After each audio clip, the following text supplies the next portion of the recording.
Writing down my thoughts has helped me so much to achieve my goals throughout the years. It's literally putting the ideas that I have behind my eyes in front of my eyes. One of this year's resolutions is to write down my thoughts more often and use paper and pen frequently instead of digital tools. Today, I'll be updating you where I got with the collection so far.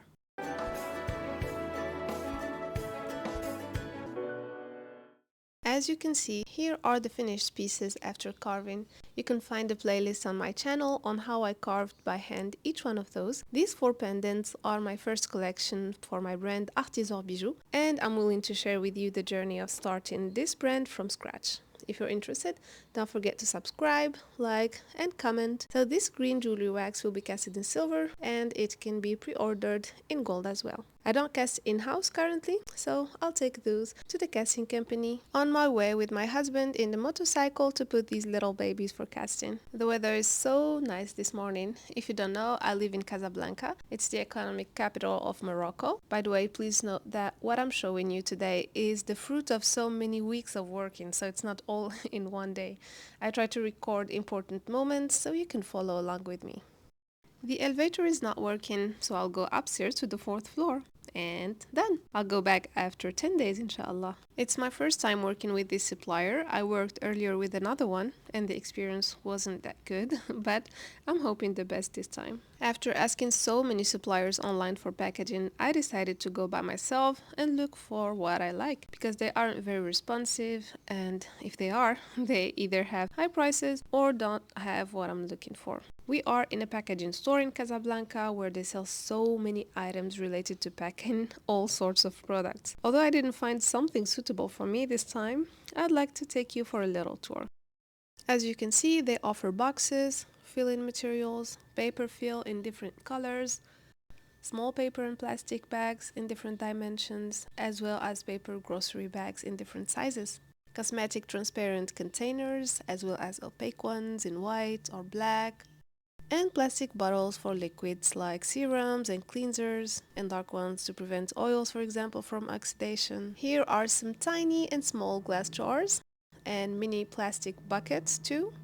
They also offer large boxes in different sizes for shipping and organizing the products, EPS foam to protect fragile items, cakes and pastry boards in different colors and sizes, and the list goes on and on.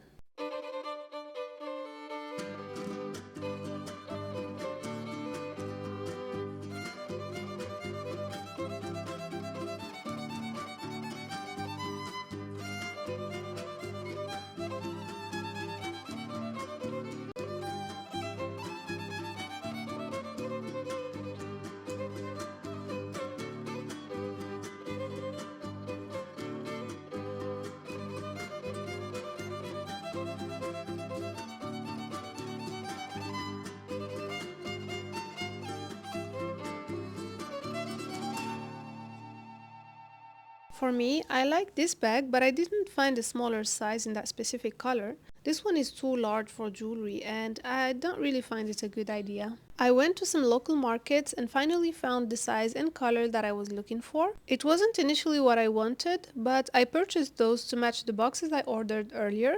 I'll try it to begin with and see how it goes. And this is the box from the inside, special for necklaces. I'm taking them to the printing company to put my logo on it. It took a few days and here is the final results. I like how it turned out actually. Tell me what do you think in the comments. After over a week, I'm heading back to the casting company. They casted, finished and polished the pieces as well. And again, taking the stairs to the 4th floor, I'm so happy to see the results. It's so satisfying to take in my hands jewelry pieces that I first imagined in my mind. Especially that every design of this collection holds a deep meaning and philanthropic social impact. However, there was some little repairs to make. The representative was very understanding. I appreciated his receptive and cooperative attitude, willing to make the necessary changes. For example, the yellow in the lantern looks very dark due to the polishing compound, and it really defeats the point since I mean light and shine.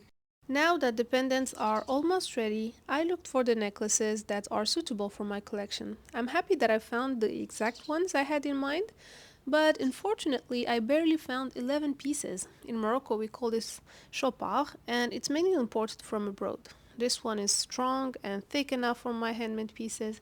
I really hope I can find the rest of pieces I need and at a good price before launching. And ta-da! Here are my little babies. Here is the knocking hand, polished with some oxidation so the little details can be visible and pop up. This pendant is the first design I created for this collection. The stick you see in the middle is there to fit the pearl in it. Here is the lantern. As you can see, the yellow became way brighter and better than before. I just adore how the yellow looks with the polished silver. And now to the Kaaba miniature. As simple as it may look, this minimalist piece was truly quite challenging to make, either in the carving, the resin filling, or even while finishing and polishing. And last but not least, the Tawaf pendant. This is the biggest and heaviest piece of all. It's the statement piece of this collection.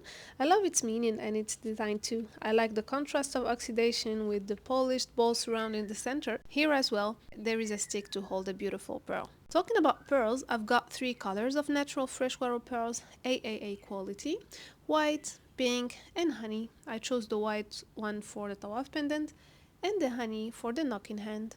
To insert the pearls in the pendants, I will gently bend the sticks back to their initial position before cutting them to the needed length. They are bent down to allow the polishing process. That's why I shouldn't manipulate them a lot to avoid any risk of breaking them. Here I'm using my cutting plier and estimating how much to take off. And I secure the wire from the other side with my fingers to prevent the leftover from flying away. I take a pearl that is already half drilled, I put it temporarily on the stick, and repeat the same process with the rest of the pieces. If you're enjoying the video so far, subscribing to my channel, liking and leaving a comment will definitely make my day, so don't hesitate to do so. Thank you!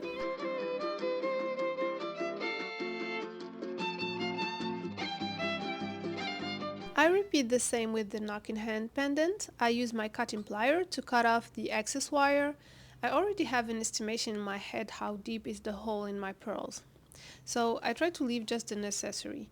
And then I put a honey pearl to sit the time I finish all the cutting.